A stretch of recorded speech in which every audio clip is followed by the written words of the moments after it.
नमस्कार, सर्वांचं स्वागत आहे या हरिमंदिरामध्ये प्रार्थना समाजाच्या.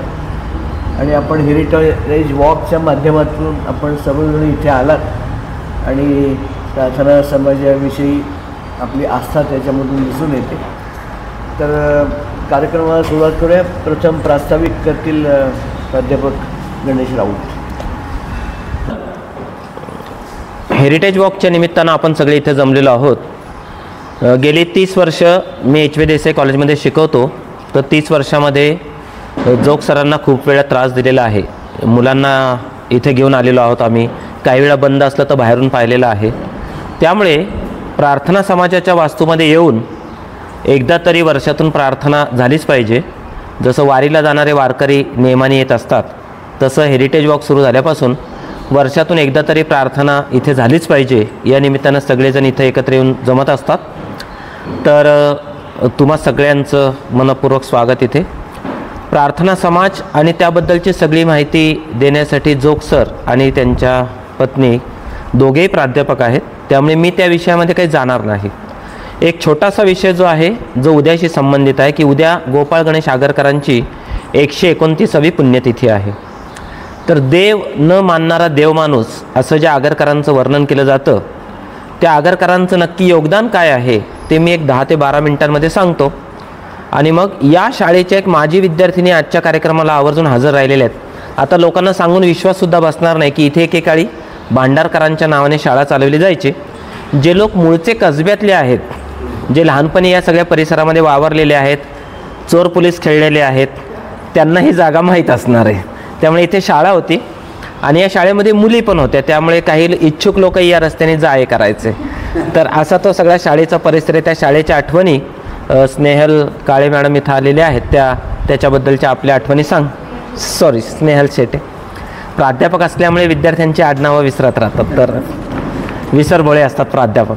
तर त्यांच्या आठवणी काही सांगतील आणि मग आपण जोग सरांचं ऐकणार आहोत. जोग सर हे पुणे विद्यापीठामध्ये पदार्थ विज्ञान विभागाचे विभाग प्रमुख म्हणून निवृत्त झाले. त्यांना म्हणजे आम्हा तिघांनी, आणि मॅडम ह्या मॉडर्न महाविद्यालयामध्ये प्राध्यापक होत्या, तर आम्हा तिघांनाही वेळेत भाषण सुरू करून वेळेत भाषण संपविण्याची सवय आहे. फक्त आता इथे प्रार्थना समाजामध्ये घंटा लावलेली नाही आहे. त्यामुळे टोल पडल्यापासून टोल पडेपर्यंत काही टोलवी आज करायची नाही. आपला कार्यक्रम आपण 10:30ला वेळेमध्ये संपवणार आहोत. आता आगरकरांचं सगळ्यात महत्त्वाचं वैशिष्ट्य असं आहे की आगरकरांना त्यांच्या आयुष्यामध्ये एकाच वेळी हार आणि प्रहार दोन्ही झेलावे लागले. भारताच्या इतिहासामध्ये कदाचित आगरकर ही एकमेव व्यक्ती अशी असेल की ज्यांनी स्वतःचे जिवंतपणे स्वतःची प्रेतयात्रा पाहिलेली होती. म्हणजे पुण्यामध्ये ग्रामण्याचं प्रकरण ज्यांनी केलं ते गोपाळराव जोशी, म्हणजे आनंदीबाई जोशींचे मिस्टर. त्या आनंदीबाई जोशींचे मिस्टर अत्यंत विक्षिप्त होते. तर तुम्ही त्यांच्यावरचं आनंदी गोपाळ नावाचं जे पुस्तक आहे श्रीजा जोशींचं, ते आवर्जून वाचा, ज्याच्यावर पुढे मालिका निघाली आणि ज्याच्यावर पुढे चित्रपटही निघाला. तर त्या गृहस्थांनी हा सगळा खोडसाळपणा केला होता आणि पुढे त्यांनी माफी पण मागितली. तर देव न मानणारा देवमाणूस असं ज्या आगरकरांचं वर्णन केलं जातं, त्यांचं बालपण अत्यंत गरिबीत गेलं होतं. ते अंगावरती असणारे जे कपडे आहेत तेच रात्री धुवायचे आणि तेच दुसऱ्या दिवशी घालायचे, असंही त्यांच्या गरिबीचे वर्णन केलं जातं. म्युन्सिपाल्टीच्या दिव्यांखाली त्यांनी सगळा अभ्यास केला आणि उत्तम यश संपादन केलं. त्या काळच्या परीक्षा पास झाल्यानंतर 7वीची खरं म्हणजे मामलेदार होता आलं असतं. आपल्या आईला त्यांनी पत्रामध्ये असं लिहिलं आहे की आई, तुला जर असं वाटत असेल की मी आता एवढा शिकल्यानंतर इंग्रजांच्या नोकरीमध्ये जाऊन खूप मोठा अधिकारी होईन, तर तू तसं काही स्वप्न पाहू नकोस. मी माझं सगळं आयुष्य देशसेवेमध्ये घालण्याचं ठरविलेलं आहे. हीच प्रतिज्ञा त्यांचे मित्र बळवंतराव टिळक यांनी सुद्धा केलेली होती. टिळक आणि आगरकरांच्या प्रतिज्ञेमध्ये फरक काय? तर आगरकर हे अत्यंत गरीब घराण्यातून पुढे आले आणि टिळक हे तुलनेनं सुखवस्तू घराण्यातले होते. सुखवस्तू घराण्यातल्या मुलानं एक वेळ अशी प्रतिज्ञा करणं खूप सोपं असतं की मी इंग्रजांच्या नोकरीमध्ये जाणार नाही, मी माझ्या कुवतीनुसार जे हवं ते करेल. घरामध्ये 18 विश्व दारिद्र्य असताना, मामलेदाराची नोकरी त्या काळामध्ये पुढे चालून आलेली असताना, हे सगळे मोह बाजूला ठेवायचे आणि आपल्या आयुष्यामध्ये आपण आपल्याला देशसेवेसाठी वाहून घ्यायचं, हे सोपं नव्हतं. डोंगरीच्या तुरुंगातील आमचे 101 दिवस या नावाचं एक 20 रुपयांचं फक्त पुस्तक आहे. एवढंसं पुस्तक आहे. भारताच्या इतिहासामध्ये तुरुंग व्यवस्थेमध्ये काय बदल केले पाहिजेत हे सुचवणारं स्थानिक भाषांमधलं ते पहिलं पुस्तक आहे. तोपर्यंत तुरुंग व्यवस्थेमध्ये काय बदल केले पाहिजेत हे सुचवणारं भारतीय भाषांमध्ये एकही पुस्तक माझ्या तरी वाचनात आलेलं नाही. ते पुस्तक लिहिलंय आगरकरांनी. टिळक आणि आगरकर दोघांनाही इंग्रजांनी 120 दिवसांची शिक्षा दिली होती. दोघंही खूप चांगले वागले म्हणून त्यांना 19 दिवसांची शिक्षा माफ करण्यात आली. म्हणून पुस्तकाचं नाव आहे डोंगरीच्या तुरुंगातील आमचे 101 दिवस. आता डोंगरी भाग मुंबईत कुठे आहे आणि डोंगरी कशासाठी प्रसिद्ध आहे हे काय मी तुम्हाला सांगायची गरज नाही. तेव्हाच्या त्या डोंगरीच्या तुरुंगात जेव्हा ते राहिले तेव्हा त्यांनी असं लिहिलंय, हांतरून पांघरून मिळत होतं. कधी कधी बाजरीची भाकरी मिळायची. भाजी काय खात होतो कळत नव्हतं. फक्त 2च महत्त्वाचे प्रॉब्लेम होते. एवढ्या दिवसात कधीतरीच चंद्राचं दर्शन आम्हाला झालं. दुःख कशाचं तर चंद्राचं दर्शन काही झालं नाही. टिळक आगरकर त्यानंतर त्यांच्या आयुष्यात कधीही इतके दिवस एकत्र राहिले नाहीत.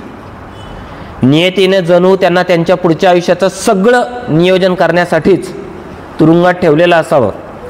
त्या तुरुंगातच त्या दोघांनी त्यांच्या भविष्याच्या आयुष्याची सगळी दिशा आखली आणि आपलं सगळं आयुष्य आपण कसं मार्गी लावायचं हे त्या दोघांनी ठरवलं. आगरकर हे केसरीचे पहिले संपादक होते. लोकमान्य टिळक केसरीचे पहिले संपादक नव्हते. लोकांच्या मनात गैरसमज असतो. आगरकर हे केसरीचे संपादक तर मराठा हे इंग्लिशमधून निघणाऱ्या पत्राचे मालक, चालक आणि संपादक म्हणजे बळवंतराव गंगाधर टिळक आणि केसरीचे पहिले संपादक म्हणजे गोपाळ गणेश आगरकर. आगरकर अप्रतिम लिहायचे. माझ्या माहितीप्रमाणे मॉडर्न महाविद्यालयात सांख्यिकी विभागाच्या एका प्राध्यापक बाईंनी त्यांच्यावरती PhD केली आणि टिळकांनी लिहिलेले आग्रहलेख कुठले आणि आगरकरांनी लिहिलेले आग्रहलेख कुठले हे त्यांनी स्वतः शब्द कुठले वापरले जातात याच्यावरून शोधून काढलेलं होतं. म्हणजे प्रत्येक लेखकाची एक शैली असते. लेखकाला त्याच्या लिखाणामधून शोधता येतं, लेखकाला त्याच्या शैलीमधून पकडता पण येतं. त्यामुळे टिळक आणि आगरकरांच्या शैलीचा अभ्यास केल्यानंतर चिपळूणकरांचा त्या दोघांवरती किती प्रभाव होता, म्हणजे माझ्यावरती माझ्या शिक्षकांचा असणारा प्रभाव हा मी किती नाही म्हटलं तरी मला तो झाकोळून टाकता येत नाही. माझे आईवडील, त्यांच्या दैनंदिन जीवनातली भाषा, त्यांच्या वापरातले शब्द, तर हे प्रत्येकावरती त्याचा परिणाम होत असतो. तर त्यामुळे त्यांनी तसा अभ्यास केला आणि ह्या दोघांचे आग्रहलेख वेगळे काढले. तुरुंगामध्ये असताना हॅमलेटच्या म्हणजे शेक्सपियरच्या हॅमलेट नाटकाचं त्यांनी विकार विलसित या नावाने मराठी भाषांतर केलेलं होतं. मुळात तुरुंगात राहणं किती अवघड हे मी सांगायची गरज नाही. त्या तुरुंगात राहत असताना अशा प्रकारचं नाटकाचं भाषांतर करणे याच्यासाठी एक विलक्षण प्रतिभा लागते. आपल्या मित्रांनी केलेलं हे काम पाहून मंडालेमध्ये पुढे लोकमान्य टिळकांनी 6 वर्षांमध्ये आपल्याला जे काही गीतेचं तत्त्वज्ञान मांडायचं आहे ते मांडलं. त्यांना तिथे मधुमेहाचा त्रास होत होता. पत्नीचं निधन झाल्याची बातमी आलेली होती आणि अशा वेळेला लोकमान्य टिळक केसरीवाड्यामध्ये पत्र पाठवायचे आपल्या मुलाला. आपल्या ग्रंथालयातल्या 4 क्रमांकाच्या कपाटामध्ये 5व्या त्या कप्प्यामध्ये हे जे 8व्या क्रमांकाचं पुस्तक आहे ते मला संदर्भासाठी लागतंय, ते जरा तू मला तिकडे पाठवून दे. याला म्हणतात बुद्धिमत्ता. आपल्याला आपल्या घरात ठेवलेलं पुस्तक सापडत नाही, काटे चमचे कुठे ठेवलेत ते माहीत नसतात, तवा कुठे हे कित्येक पुरुषांनाच माहीत नसतं. बायकोनी सांगितलं चहा करा तर ते सापडत नाही वस्तू, चहाचा डबा कुठे आणि साखरेचा डबा कुठे इथपासून सुरुवात होते. टिळक सांगतायत पुस्तकं कुठे ठेवली, त्याचे संदर्भ, त्याच्या या पृष्ठावरती नोंद आहे, ती मला हवी आहे. तिथे बसून आर्यांचा जो इतिहास आहे तो मांडायचा हे काही सोपं नव्हतं. म्हणजे हे 2 तरुण कुठल्या मुशीतून घडलेले होते हे मी तुम्हाला सांगतोय. कारण स्वार्थत्याग केला पाहिजे, देशसेवा केली पाहिजे, आयुष्य वाहून घेतलं पाहिजे, या गोष्टी सांगणं खूप सोपं असतं. त्या जोपर्यंत स्वतःच्या अंगामध्ये आपण मुरवलेल्या नसतात तोपर्यंत ते सगळं अवघड आहे. त्यामुळे ज्या क्षणी स्वतःला जो मार्ग पटला तो मार्ग जर आपण अंगीकारला तर आपण आपल्या विषयामध्ये किती पुढे जाऊ शकतो याचं सगळ्यात उत्तम उदाहरण म्हणजे आगरकर होते. आगरकर फर्ग्युसन महाविद्यालयाचे प्राचार्य झाले पुढे. माझं भाग्य की मी त्या महाविद्यालयाचा विद्यार्थी होतो आणि त्या 5 वर्षांच्या काळात 11वी ते टीवायच्या काळामध्ये एकदा त्या आगरकरांच्या खुर्चीपाशी गेलो आणि ती आमच्या प्राचार्यानं म्हटलं जरा या खुर्चीची धूळ आहे ना ती जरा मस्तकी लावली पाहिजे. ते म्हणाले का बरं? तर म्हटलं फर्ग्युसन ग्रंथालयाच्या आवारामध्ये राम गणेश गडकरींचा पुतळा आहे. गडकरींनी असं लिहून ठेवलं आहे, मी मेल्यानंतर माझं जर स्मारकच काय उभारायचं असेल तर ते फर्ग्युसन कॉलेजच्या आवारात उभारा. ते ग्रंथालयाच्या आवारामध्ये त्यांचा पुतळा तळमजल्याला उभारलेला आहे. का? ते म्हणाले इथं जे लोक विद्वान ये जा करतील त्यांच्या पायाचे धूळ माझ्या मस्तकावरती पडू देत. काय मनाचा मोठेपणा आहे बघा. अर्थात पुढे गडकर्ण्यांना मागे टाकणारे खूप कमी विद्वान तिथे झाले. आता आमच्यासारख्यांना जर ॲडमिशन फर्ग्युसनमध्ये मिळत असेल तर काय दर्जा घसरला असेल याची तुम्हाला कल्पना आली असेलच. त्यामुळे गडकऱ्यांचं स्वप्नच राहिलं, त्याने काही बिघडत नाही. तर हे दोघं जे आहेत हे दोघं अशा रीतीने राष्ट्राच्या उद्धाराला हे कारणीभूत ठरले. पुढे काय झालं होतं, ज्या डोंगरीच्या साठी त्यांना तुरुंगामध्ये शिक्षा झाली तर माधवराव बर्वे नावाचे गृहस्थ ते कोल्हापूर संस्थानामध्ये दिवाण होते. ते छत्रपतींचा छळ करत होते. अशा आशयाची पत्र टिळक आगरकरांना मिळाली, ती त्यांनी वर्तमानपत्रात छापली. बर्वेंनी त्यांच्यावर आबरू नुकसानीचा खटला भरला. ऐनवेळी टिळक आगरकरांना ज्यांनी कबूल केलं होतं की आम्ही तुम्हाला ओरिजिनल पत्र देऊ, त्या गृहस्थांनी ती पत्र दिली नाहीत. ते गृहस्थ कोण होते? तुम्ही धनंजय कीरांचं राजर्षी शाहू महाराजांचं पुस्तक वाचा, 500 पानाचा ठोकळा आहे, अप्रतिम पुस्तके, त्याच्यात ते सगळं दिलेलं आहे. ऐनवेळी पत्र न मिळाल्यामुळे या दोघांचा नाईलाज झाला. दोघांनीही त्या व्यक्तीचं नाव घेतलं नाही. त्यांनी तुरुंगवास पत्करला आणि भारताच्या इतिहासामध्ये पहिल्यांदा हे सिद्ध झालं की, किंवा त्यांनी ते आखून दिलं की इथे वरिष्ठ पत्रकार विद्याधर कुलकर्णी आले, त्यामुळे मला जपून विधान करायचं आहे. वर्तमानपत्रामध्ये छापून येणाऱ्या प्रत्येक गोष्टीला संपादक जबाबदार असतो, हे तत्व भारतामध्ये टिळक आगरकरांनी दाखवून दिलेलं आहे. ते असं म्हणू शकले असते ही बातमी बातमीदाराने लिहिली, आमचा काही संबंध नाही, आम्ही मोकळे. ते म्हणाले नाही, वर्तमानपत्रामध्ये जे जे छापून आहे तर त्याला संपादक म्हणून आम्ही जबाबदार आहोत, शिक्षा झाली तर आम्ही भोगू. आता वर्तमानपत्रामध्ये लिहिलेलं असतं PRB कायद्यानुसार यांच्यावर जबाबदारी आहे, मुख्य संपादक वेगळे.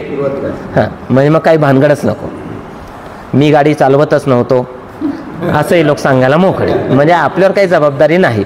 हे मी तुम्हाला अमेरिकेतल्या एका गोष्टीबद्दल बोलतोय. सांगायचा मुख्य मुद्दा असा की भारतामध्ये हे जबाबदारीचं तत्व पत्रकारितेच्या क्षेत्रामध्ये प्रस्थापित करायचं काम जर कोणी केलं असेल तर ते या दोघांनी केलं. पुढे टिळक आगरकरांचे मार्ग भिन्न झाले. 2 मराठी माणसं एकत्र येऊन फार काळ संयुक्त भांडवली कंपन्या उभारायची व्यवस्था आपल्याकडे खूप अवघड आहे. जर्मनीमध्ये, इंग्लंडमध्ये अजूनही लोक 400 वर्ष भागीदारीत असलेल्या कंपन्या उद्योग चालवतात. महाराष्ट्रामध्ये ते खूप अवघड असतं, कारण दोघांनाही खात्री असते हे सगळं आपल्यामुळे चाललेलं आहे आणि दोघे एकमेकांचा गैरसमज कायम टिकवण्यासाठी वेगळे होतात की तुझं माझं.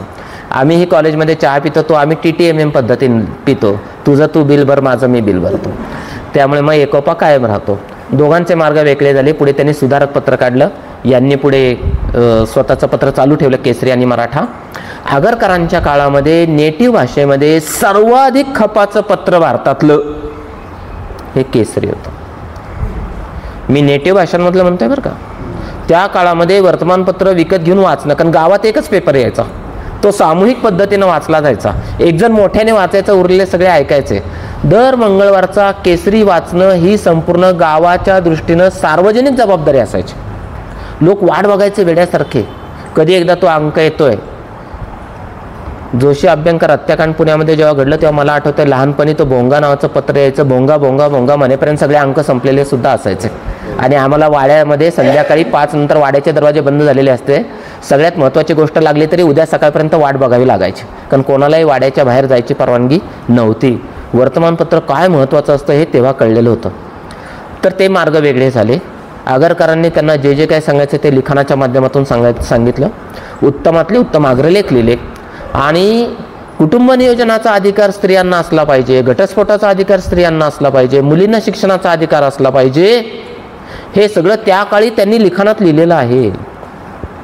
म्हणून विश्राम बेडेकरांनी जेव्हा टिळक आगरकर नाटक लिहिलं त्यातलं एक दृश्य भयंकर अर्थपूर्ण आहे. आगरकर शेवटचा श्वास घेत आहेत, टिळक भेटायला गेलेत.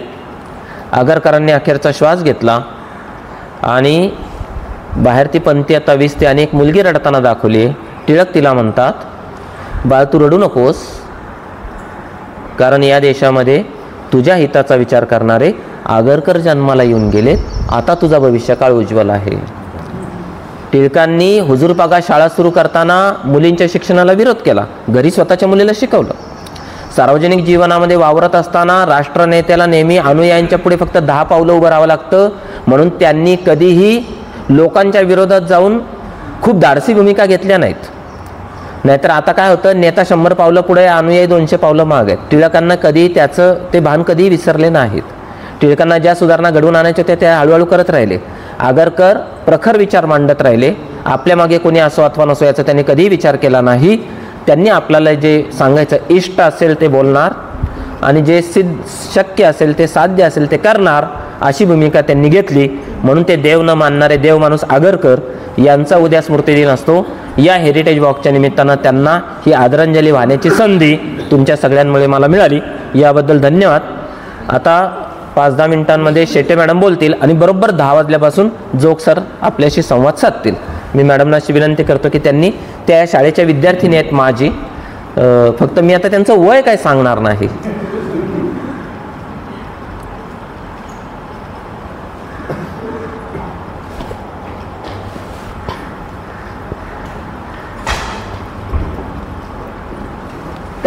नमस्कार, मी पूर्वाश्रमीची सुधीर महादेव कुर्मकर. तर आम्ही 4 भावंड आणि आमच्या चौघांचंही शिक्षण या शाळेत झालेलं आहे. हो, ते सुबोध कुलकर्णींचा फोन आला होता, त्यांना एक फोन कर आणि त्यांना असं विचार, त्यांना हे कसे फोटो हवेत, कसे लावायचे ते जरा विचार त्यांना. तेव्हा का पूर्वी विकिमीडियावाले आले होते, ही इमारतीचे फोटो आपल्याला हे करायचं, तर ते आता त्यांच्याशी बोल म्हणा, मी फोटो काढतोय तर काय कसं करायचं मला सांग. आता तर या शाळेच्या 2 शिक्षिका अस्तित्वात आहेत. एक चित्रकलेच्या मॅडम आमच्या आणि दुसऱ्या माझ्या क्लास टीचर सुधा गोरे. तर हे उशिरा कळल्यामुळे त्यांच्याशी संवाद साधता आला नाही. आणि सहस्रबुद्धे मॅडम म्हणून ज्या होत्या त्या आमच्या इथे मुख्याध्यापिका होत्या. आणि इथे सकाळी आणि दुपारी अशा 2 शाळा भरायच्या. तर सकाळी प्राथमिक असायची, 1ली ते 4थी सकाळी शाळा भरायची आणि दुपारची शाळा 5वी ते 7वी असायची. आणि दुपारी इथे बालवर्ग चालायचा, म्हणजे आपण लहान गट आणि मोठा गट पूर्वी म्हणायचे, आता त्याला मॉन्टेसरी म्हणतात. तर तेव्हा इथे चालायचं ते याच एरियामध्ये 2 गट चालायचे, ते लहान आणि मोठा गट. आणि आता मला अजून काही सुचत नाही बोलायला. धन्यवाद.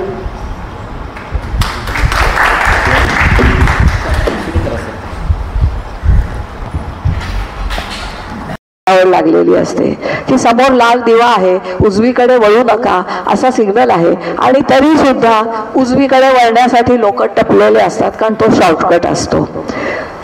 लाल दिवा लागला तरी पुढे जाऊन त्या मधल्या काळात आपण कसं पुढे जाऊ आणि आपली वेळ वाचवू, असं जे आहे की नियम न पाळणं, टॅक्स न भरणं, असे अनेक साध्या साध्या गोष्टी आहेत की आपण सहज करत असतो. तर ह्या करताना आपण असत्य वर्तन करतोय हे आपल्याला कुठेतरी कळलं पाहिजे, आणि म्हणजेच आपण परमेश्वराच्या उपासनेपासून लांब चाललेलो आहोत. तर जेव्हा असे आचरण जे करत असतात, लाल दिवा बघून गाडी थांबली तर बाकीचे भोंगा लावून त्यांना शिव्या देतात, अरे थांबूलच कशाला, आम्हाला जाणं अडवतोयस तू. तर जो सज्जन आहे त्याला आपण शिव्या घालतो, असा आपला समाज हल्ली झालेला आहे. तर असं न करता सज्जनांची कदर करा असं तुकारामाने सांगितलेलं आहे. किती वाजले? तर हा अभंग आपण बघू म्हणूया आणि प्रार्थनेचा समारोप करूया. आपल्याला आज थोडाच वेळ मिळालेला आहे, परंतु जर कोणाला रस असेल तर रविवारी 10 ते 11 इथे नेहमी उपासना चालते, त्याला आपण येऊ शकता. प्रथम भाव शुद्ध कर, अंगी वैराग्याचा भर, भक्ती पाहिजे शिरजोर, याहुनी योग कोणचा. प्रथम भाव शुद्ध कर, अंगी वैराग्याचा भर, भक्ती पाहिजे शिरजोर, याहुनी योग कोणता. नको त्यजू स्त्रिया पोर, बांधी सोपे माझ्या घर, नको त्यजू स्त्रिया पोर, बांधी सोपे माझ्या घर, आल्या अतिथा आदर, आल्या अतिथा आदर, याहुनी धर्म कोणता. प्रथम भाव शुद्ध कर, अंगी वैराग्याचा भर, भक्ती पाहिजे शिरजोर, याहुनी योग कोणता.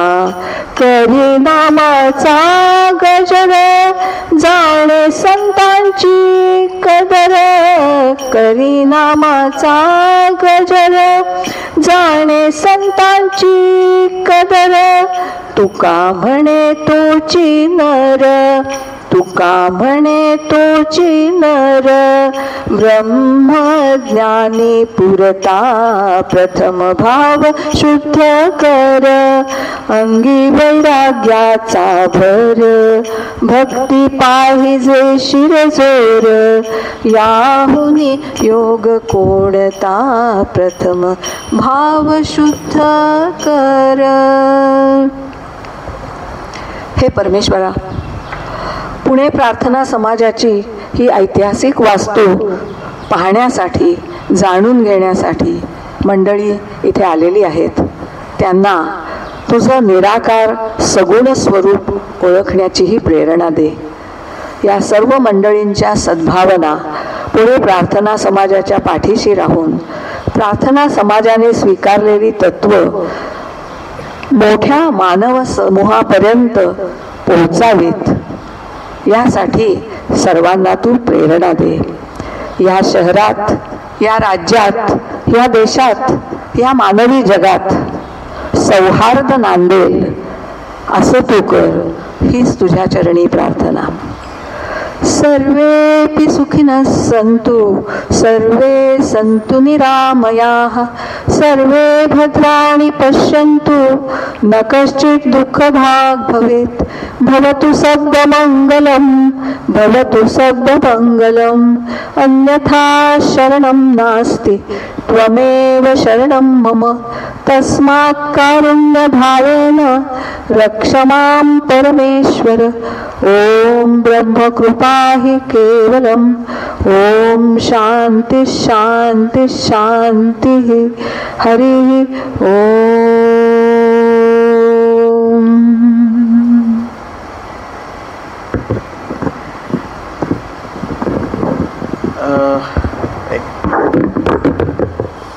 पुणे प्रार्थना समाजाला जेव्हा 150 वर्ष पूर्ण झाली त्यावेळी आम्ही एक छोटी पुस्तक छोटं प्रसिद्ध केले. प्रसिद्ध ब्राह्मसमाजाचे वाई ब्राह्मसमाजाचे विचारवंत राधा चव्हाण यांनी पुष्कळ लेखन केलं. त्यापैकी रानडे आणि फुले, भांडारकर आणि टिळक अशा तऱ्हेचे तौलनिक लेख त्यांनी लिहिलेले होते. त्यापैकी सिलेक्टेड लेख आम्ही घेऊन ते पुस्तक रूपाने प्रसिद्ध केले. छोटं, कारण हल्ली तरुण पिढीला थोडक्यात सगळं लागतं की थोडक्यात सांगा, तर त्यामुळे त्यांच्यासाठी हे पुस्तक बनवलेलं आहे. त्यामुळे रानडे कोण, भांडारकर कोण, हा भांडारकर रोड माहिती आहे, भांडारकर इन्स्टिट्यूट काहींना माहिती आहे, पण भांडारकर रोड माहिती आहे. पण तर हे भांडारकरचे पुणेकर आहेत, त्या पुणेकरांनी हे माहिती करून घेतली पाहिजे. जसे आपण आगरकरांविषयी आपण माहिती करून घेतली तशी टिळक, आपण रानडे, भांडारकर या सगळ्यांविषयी आपण माहिती केली पाहिजे. भांडारकरांनी तर वय आपल्याला माहिती असेल, जेव्हा संमती वयाचं बिल आणलेलं होतं ब्रिटिश सरकारने की मुलीचं संमती वय 16 असावं आणि मुलाचं 18 असावं असं बिल होतं. तर त्यावेळी सनातनींनी खूप विरोध केला की ब्रिटिश सरकारला काय पडलं आहे आमच्या धर्मामध्ये, आमच्या धार्मिक गोष्टीत ढवळाढवळ काय करताय. तर भांडारकरांचं मत ही धार्मिक गोष्ट नाही आहे, धर्माशी काही संबंध नाही त्याचा की संमती वय किती असावं मुलीचं आणि मुलाचं. तर त्यांचा बराच वाद झाला होता. परंतु टिळक सरांनी सांगितल्याप्रमाणे लोकांचं जे ते लोकनेते होते, लोकमान्य, त्यामुळे लोकांची जी भूमिका ते टिळक घेत असत. आणि भांडारकरांनी मात्र वैज्ञानिक भूमिका घेतली. त्यांनी सुश्रुत आणि वाग्भटाचा अभ्यास करून त्याच्यातनं संदर्भ काढले आणि त्यांनी दाखवून दिलं की सुश्रुत आणि वाग्भट दोघांच्याही मते मुलीचं वय 16 आणि मुलाचं 21 असलं पाहिजे. आणि त्यांनी सांगितलं त्यापेक्षा ब्रिटिश सरकारने कमी ठेवलेलं आहे वय, तेव्हा ते स्वीकारलं पाहिजे. त्यांनी टाइम्स ऑफ इंडियात त्यावेळी भांडारकरांनी लेख प्रसिद्ध केला आणि त्यांच्यावर मग सनातनी लोकांनी अर्थात त्याच्यामध्ये टिळक होतेच, भांडारकरांच्या घरावर दगडफेक केली. भांडारकरांचा बंगला इथे म्हणजे आता जे नाबार्डचं ऑफिस आहे ना, संगम आपल्या संचितीच्या मागच्या बाजूला, तिथे त्यांचं संगम आश्रम नावाचा बंगला होता त्यांचा आणि तिथे ते राहत असत. तिथे त्यांच्या घरात ते असताना त्यांच्यावर दगडफेक केलेले हे असे लोक आहेत सगळे. तर हे भांडारकर आणि रानडेंचा टिळकांचे वाद पुष्कळ झालेले आहेत. रानडेंना पूर्ण म्हणजे काय आता मी बोलणं बरोबर नाही, कारण ही सगळीच खूप मोठी माणसं होती म्हणून ती काही लहान मोठी अशी होत नाहीत, ही सगळी मोठीच माणसं आहेत.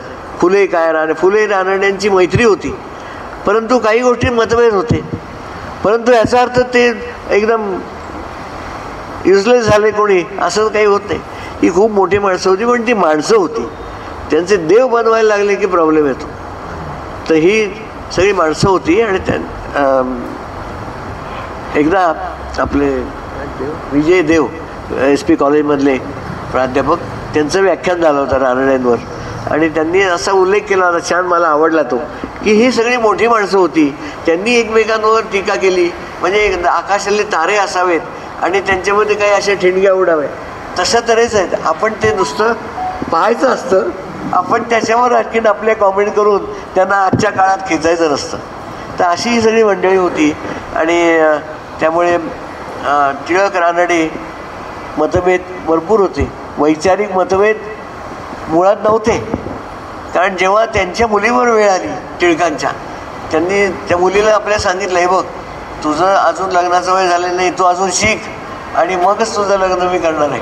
बाहेर ते काही भूमिका घेऊ दे त्यांनी. तर अशी सगळी मंडळी होती. तर रानडे गेल्यानंतर रानडेंवर मोठा अग्रलेख टिळकांनी लिहिलेला होता, सर्वज्ञ सही माधवा. म्हणजे त्यांनी इतक्या गोष्टी त्यांना ज्ञात होत्या, विद्वान म्हणजे त्यांच्यासारखा विद्वान नाही झाला.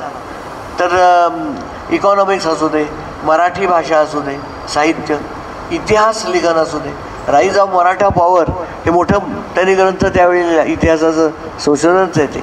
आणि त्यात त्यांनी असं म्हटलं आहे की छत्रपती शिवाजी महाराजांचा उदय त्या काळात जो झाला त्याला त्याचं कारण जिजामातेनी त्यांच्यावरचे संतांचे संस्कार केले, त्यामुळे त्यांच्यात ते स्वराज्याचं स्फुल्लिंग निर्माण झालं, अशा तऱ्हेचं प्रतिपादन त्यांनी केलेलं आहे.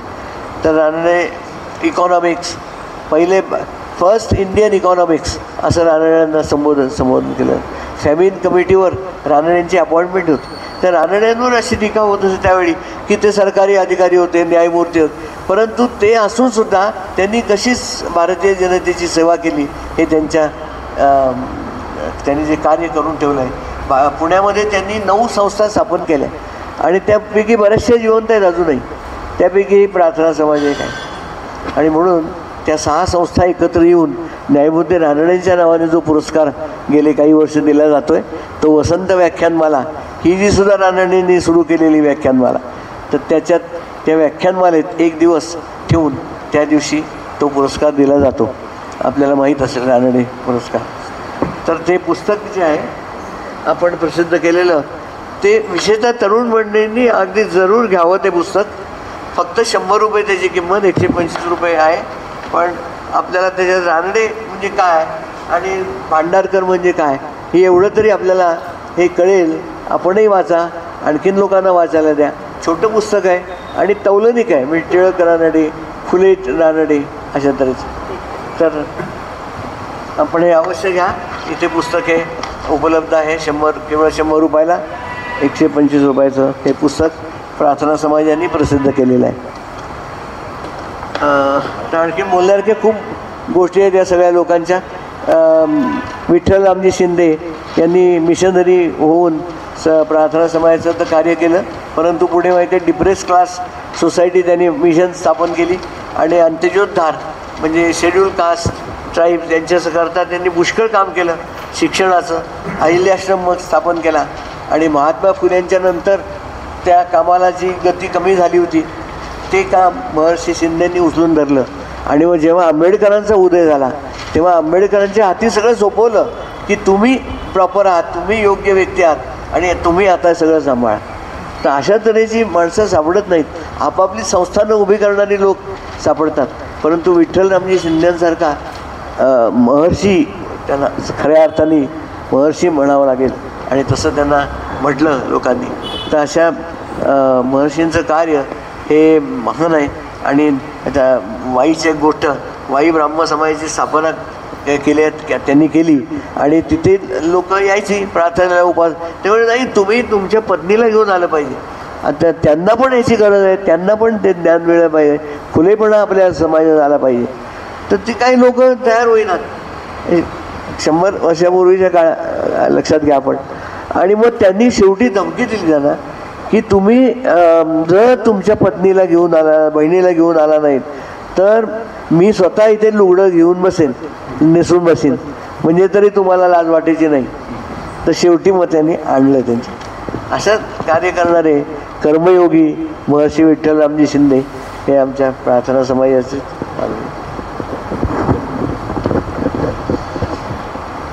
खरं म्हणजे 10:30ला कार्यक्रम संपणार होता, 11:15 वाजले. याच्यातून तुमच्या असं लक्षात येईल की जोग सर हे हाडाचे शिक्षक आहेत आणि मी हाडं शिल्लक असलेला शिक्षक आहे.